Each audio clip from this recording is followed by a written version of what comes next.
12:30. In fact, 12:32. So pursuant to Standing Order 34-2A, I'm going to add a further 15 minutes so that we conclude business. I will therefore allow Senator Kajwang 5 minutes and then call the mover. We need to conclude business. That's why I've even added.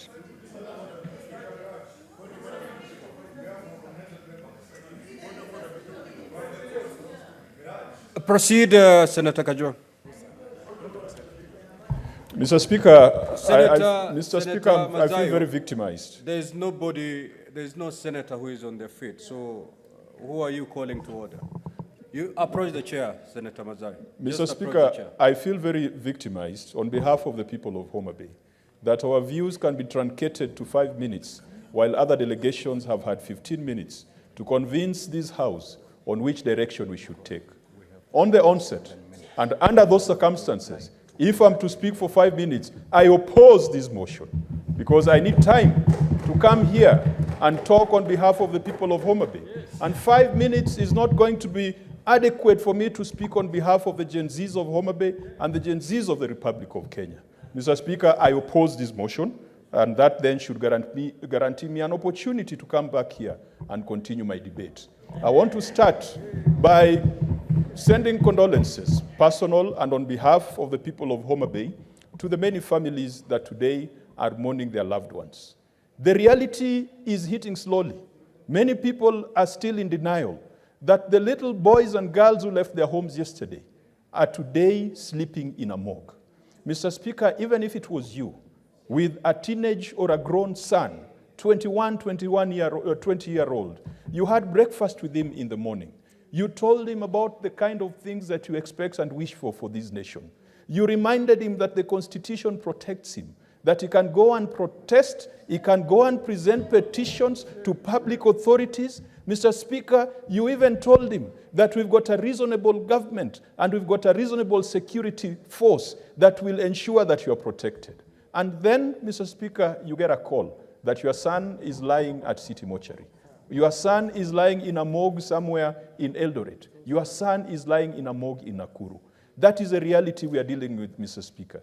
We cannot run away from our constitutional mandate when we have our people lying in morgues, others lying in hospitals, others lying in detention centers. Mr. Speaker, the very least we should do is to call the CS for Interior this afternoon to come to this House to tell us the number of people who were killed yesterday while exercising their constitutional rights. Number two, the CS must tell us the number of people being held incommunicado by the police and other paramilitary forces in this republic. Mr. Speaker, we need to know how many people are in hospitals with gunshot wounds. We cannot go on recess until those questions are answered. Mr. Speaker, we need to be calling some governors, like the governor of Nairobi, to tell us what happened in Nairobi where City Hall was set aflame. Mr. Speaker, I know people are saying that when I call him to the Public Accounts Committee, he will tell me all the records were burnt by Gen Z.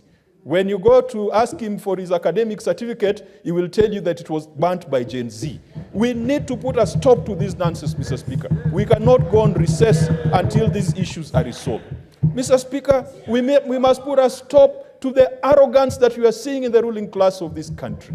We must put a stop and make sure that people live within their means and people who have consumed public resources do not come and vomit on our shoes and on our feet. And Mr. Speaker, we know them. Some of them are in this House. Some of them are in the executive. We cannot go on recess until we have held them to account and delivered them to Gen Z for punishment or for necessary action. Of course, action within the Constitution. Mr. Speaker, why do we want to run away from our duty when Parliament sits even when a country is at war? Is it because we don't have lunch? If we don't have lunch, Senator Hamida has always provided meals for us. Is it because we have got broken windows? Mr. Speaker, we cannot lament about broken windows when we have broken limbs and people out there. And we should also stop this blame of Gen Zs. Mr. Speaker, look at our curriculum. What have these children or these adults, new adults, been fed on in the school curriculum? These are the products of the free primary education of Mwai Kibaki and Raila Odinga. Their curriculum, when it comes to fasihi and literature, Mr. Speaker, reads as follows. They read The Animal Farm, and it is about injustice. They read Kidagaa Kimemwozea.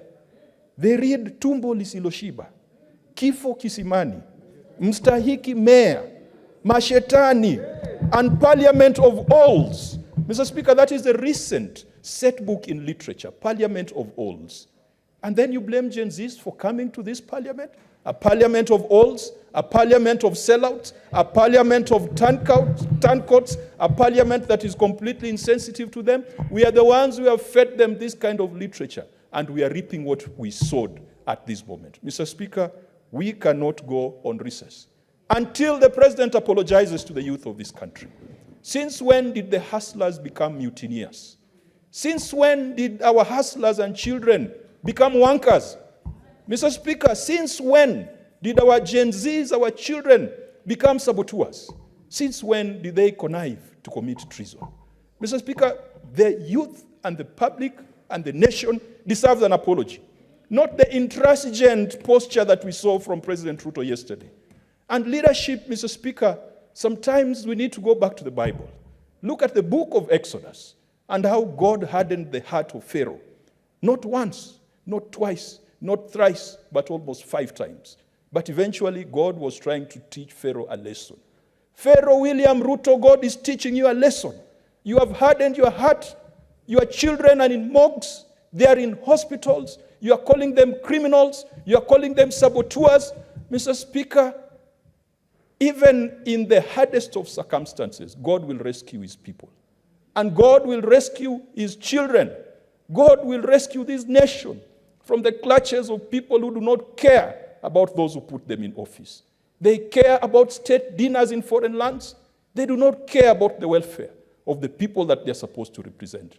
We cannot go on recess until we call the president, because the Constitution empowers us to call any person, and that includes the president, to come here as a chair of the National Security Committee and to tell us the actions that they are taking to ensure that the cost of living is managed, but also the flagrant abuse of human rights and constitutional rights is also stemmed. Mr. Speaker, we cannot go on recess until the legal committee carries out an inquiry on the circumstances that led to the mess of yesterday. Until the trade committee talks to small-scale traders in Tomboya and Ronald Ngala and find out the extent of losses yesterday. Until the Finance Committee makes a strong case for Senate to consider the finance bill because it has provisions that relate to county governments. Until this House takes a resolution on the basis of Senator Mtata's letter that Parliament means Senate and the National Assembly, and the Senate must be involved in provision of budgets for constitutional offices and independent offices as per Article 249 of the Constitution. Mr. Speaker, if we went on recess until that date in July, all these things are going to happen, all these things are going to pass, and by the time we come back, it will be water under the bridge. We cannot go on recess until the Cohesion Committee calls for all relevant stakeholders to have a conversation on the intergenerational conflict and the intergenerational divide that we are seeing emerging.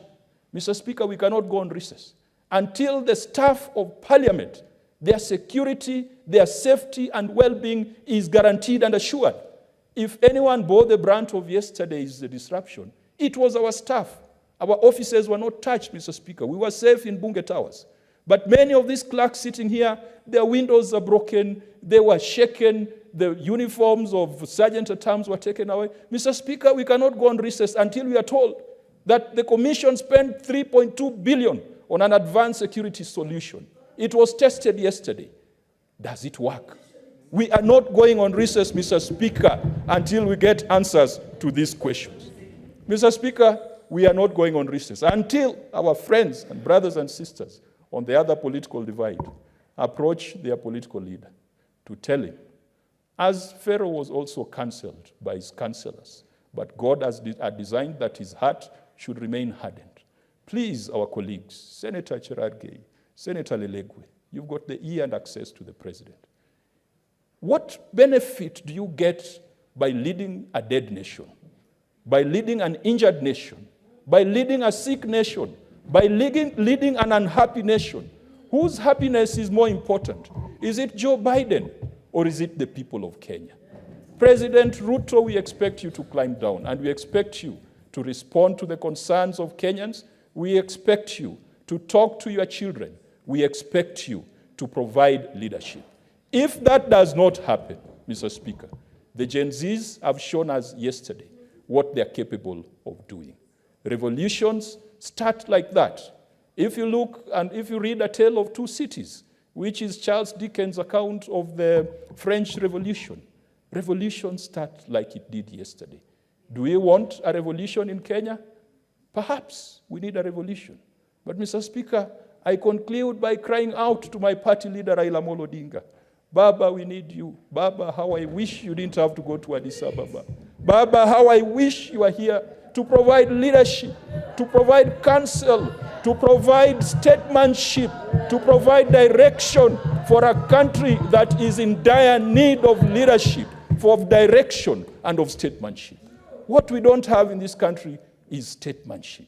We have politicians. We have people who have come across cash. They do not know how to conduct themselves in the presence of cash. Like someone who has been hungry for too long and finds a huge banquet on the table. They are now just showing us what they call madharau in Swahili. Mr. Speaker, we hope that this nation will not degenerate. Because when it goes down, it does not matter whether you're a senator or a member of National Assembly or a member of UDA or Azimio. We all go down. Baba, we need you.